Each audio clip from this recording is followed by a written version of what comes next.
Stop scrolling. Lila's phone buzzed again, the screen glowing with a notification from another X post. She swiped it open, her thumb flicking through an endless stream of memes, travel vlogs, and hot takes.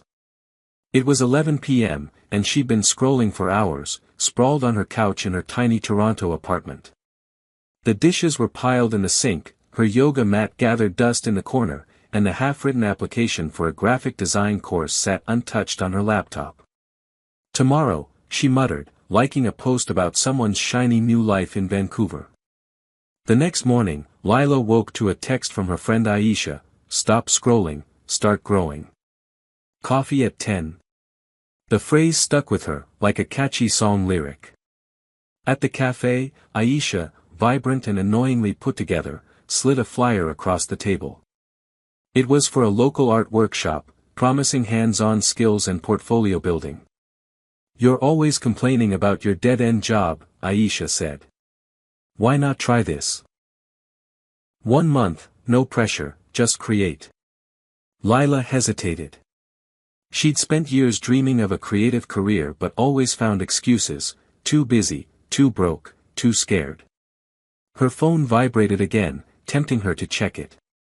Instead, she stuffed it into her bag. "Fine," she said. "I'm in." The workshop was a whirlwind. Lila showed up to a sunlit studio filled with easels, paint, and a dozen strangers. The instructor, a wiry woman named Mara, had a no-nonsense vibe. "Phones off," Mara said. "You're here to make, not consume." Lila's fingers itched for her screen, but she complied. For the first time in months, she felt focused. She sketched, mixed colors, and lost herself in the rhythm of creating.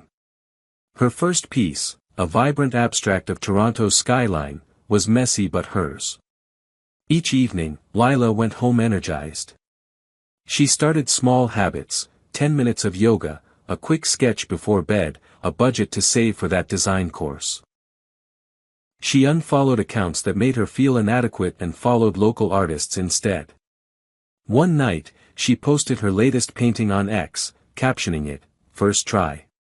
Messy but mine. #stop scrolling start growing." To her surprise, comments poured in, encouragement, tips, even a DM from a gallery owner asking to see more. By the end of the month, Lila had a portfolio of 5 pieces and a new confidence. She applied for the design course and got accepted with a partial scholarship. At the workshop's final showcase, her painting sold to a local cafe owner. As she stood by her work, chatting with strangers who saw her as an artist, Lila realized she hadn't checked her phone all day. The urge to scroll had faded, replaced by something better, the thrill of growing into who she'd always wanted to be.